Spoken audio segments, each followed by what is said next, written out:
Nah, kalau Anda misal punya sesuatu yang ingin diniatkan sebagai bagian dari ladang pahala akhirat kita, maka Anda harus cerdas memilih. Apa kiranya amalan yang saat saya kerjakan, pahalanya tetap mengalir sekalipun saya meninggal dunia. Maka Nabi memberikan rumus namanya sedekah jariyah. Dibagi dua. Ada sedekah tsabitah. Sedekah tsabitah itu kebaikan yang saat dikerjakan pahalanya datang pada saat itu, tapi terputus seketika. Di saat kita meninggal, dia nggak datang lagi. Ada yang jariyah. Jariyah itu mengalir dari kata jara yajri, terus datang. Jadi kalaupun kita meninggal, pahalanya terus mengalir. Contoh, Anda punya uang 50.000. Misal, Anda belikan makanan, kemudian Anda berikan pada si fulan. Atau Anda berikan langsung uangnya pada si fulan. Kemudian orang itu makan dari situ, ada tenaga bagi dirinya. Ketika dia gunakan tenaga itu untuk berbuat baik, misal dia salat, misal kemudian dia baca Al-Quran dan sebagainya, Anda dapat bagian dari pahalanya. Sepanjang tenaga itu masih dihasilkan dari bahan yang berasal dari Anda. Dari uang Anda. Kalau Anda berikan misalnya uang, dia pakai pakaian. Pakaiannya dia gunakan untuk menutup aurat. Ya kan? Atau misalnya pakaian dia gunakan untuk salat. Maka sepanjang digunakan, Anda dapat pahalanya. Tapi kemudian, kalau tenaga itu sudah hilang, atau pakaian itu kemudian rusak, dia buang, maka tidak mengalir lagi bagi Anda. Selesai sampai di situ. Modal yang sama. Yang pertama tadi disebut dengan sedekah tsabitah. Tsabitah, tetap sampai situ. Mauqufah. Selesai. Yang kedua, jariyah. Dia mengalir terus, mengalir terus. Misal, modalnya sama 50.000. Anda belikan mushaf. Paling cepat, Anda berikan pada penghafal Quran. Kalau sekedar disimpan di masjid, alhamdulillah. Tapi coba lihat berapa banyak mushaf di masjid, nampaknya jarang tersentuh. Silakan lihat. Ya, berapa banyak orang ke masjid buka mushaf kemudian membaca mushafnya. Memang ada yang baca, tapi intensitasnya dari sekian hari itu berapa yang baca?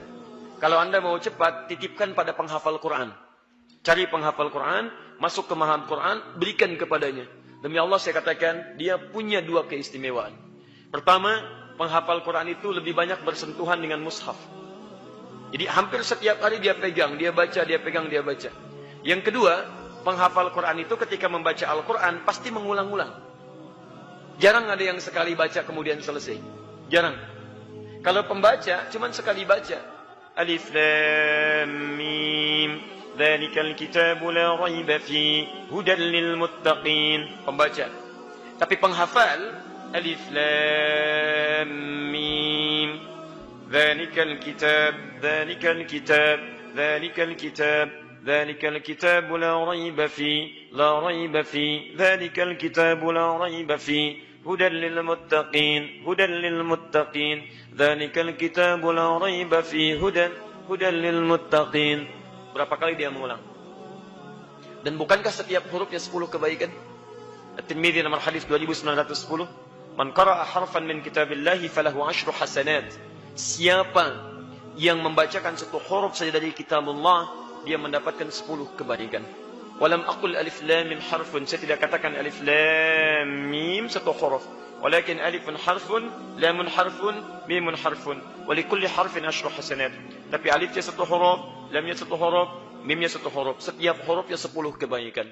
Dan berita baiknya, karena mushafnya berasal dari ikhtiar Anda, maka berlaku hadis Muslim nomor hadis 1893, man dalla ala khairin falahu ajruhu mithla ajri man fa'ala bihi min ghairi an yankusa min ardi syai'.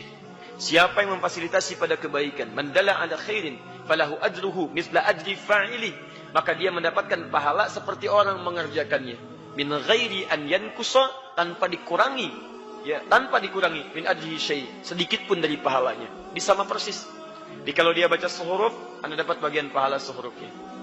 Bisa nggak Anda bayangkan, modal 50.000 diberikan pada para penghafal Quran. Baca, baca, baca.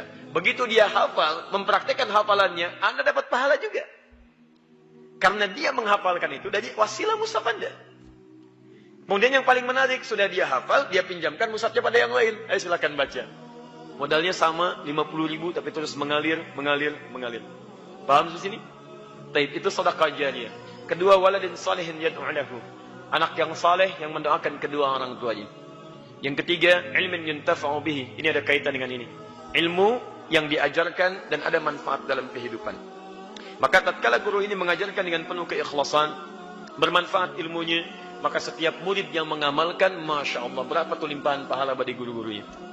Ini bagian pertama. Di tugas guru, itu hanya mengajarkan kewajibannya, kemudian dengan ikhlas dia sampaikan. Hak dia mendapatkan penghormatan, ingat, penghormatan dari muridnya. Kemudian mendapatkan pahala dan balasan dari Allah Subhanahu wa Ta'ala. Pahala dari Allah dan penghormatan dari murid itu bergantung bagaimana keikhlasan dan sikap guru dalam mengajarnya. Karena itulah Imam An-Nawawi membuat kitab namanya At-Tibyan fi Adab Hamalatil Quran.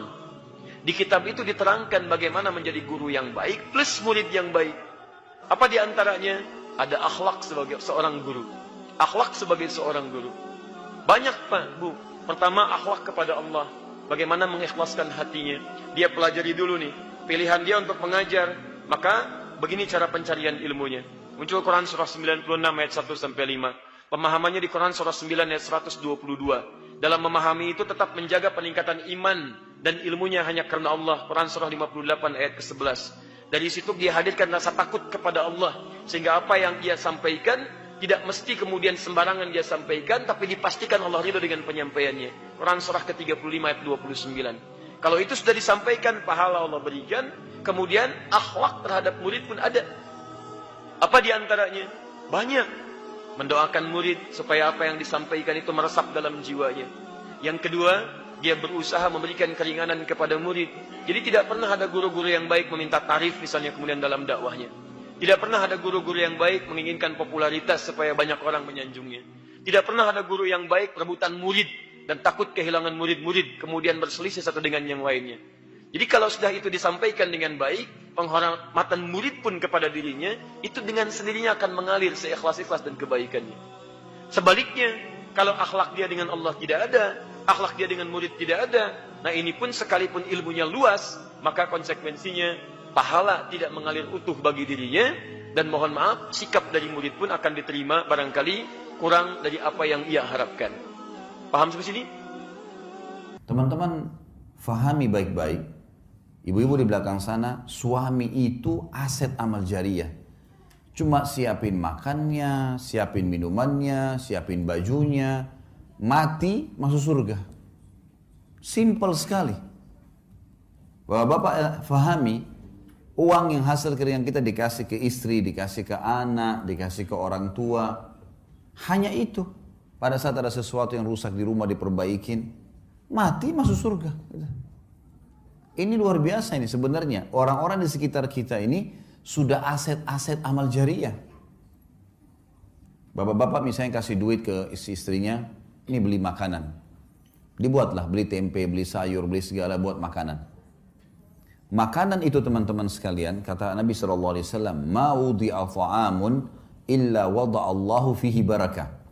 Tidak ada makanan yang sedang dihidangkan, diniatkan untuk orang lain, kecuali Allah akan letakkan berkah di situ. Berkah maksudnya, dari satu piring makanan, pasti akan ada yang menjadi darah daging manusia yang memakannya. Sekarang saya ceramah depan Bapak Ibu sekalian, orang tua saya panen pahala. Karena saya tumbuh dari ASI ibu saya tumbuh juga dari nafkah ayah saya. Karena tidak semua yang kita makan satu piring makanan jadi kotoran. Ada yang jadi energi, ada yang jadi bagian tubuh kita. Sekarang bapak-bapak kasih ke istrinya, istrinya makan, anaknya makan. Bukankah itu jadi amal jariah buat dia? Karena istri anaknya bisa bergerak, ibu-ibu masak buat suaminya. Suaminya makan, anaknya makan. Dia tidak beli, tapi dia punya tenaga, masak. Lalu dimakan oleh suaminya. Bukankah itu jadi amal jariah buat dia? Amal jariah semua. Sampai pernah ada seorang sahabat dalam hadis riwayat Imam Muslim bertanya, "Ya Rasulullah, ayu islamin khair?" Perbuatan apa dalam Islam yang paling besar pahalanya setelah yang wajib-wajib? Kata Nabi SAW, "Tut'imut ta'am wa tusallimu ala man ta'rif wa man lam ta'rif." Engkau memberikan makan kepada siapa saja. Di sini masuk suami istri, anak, orang tua, dan orang-orang lain. Dan engkau memberikan salam kepada orang yang kau kenal dan kau tidak kenal. Jadi, anggota keluarga kita tuh aset amal jariah. Bapak misalnya masalah duit, nafkah. Nanti kita akan bahas itu di poin selanjutnya tentang masalah hak dan kewajiban. Kita disuruh berikan uang, hasil keringat kita. Nafkah itu sesuatu yang kalau tidak dikasih, roda kehidupan gak bisa jalan. Jadi ibu-ibu bisa beli makanan, air, makan, listrik, ya. Sesuatu yang memang harus ada. Kalau enggak, maka tidak berjalan roda kehidupan. Itu namanya nafkah. Kata Nabi SAW, dinar yang engkau keluarkan untuk fakir miskin, dinar yang engkau keluarkan untuk pembebasan budak, dinar yang engkau keluarkan untuk jihad di jalan Allah, dan dinar yang engkau keluarkan untuk istri anakmu jauh lebih besar pahalanya, mengalahkan pahala yang lain-lainnya di dalam rumah itu. Berarti bapak-bapak setiap bulan terima gaji atau ada pendapatan kasih ke istri anak, itu mengalahkan pahala sedekah untuk jihad, mengalahkan pahala sedekah untuk fakir miskin. Tapi bukan berarti hadis ini ibu-ibu misalnya bilang, nah itu kan ada hadis tadi, berarti semua gaji suami harus saya pegang. Bukan itu maksudnya ya.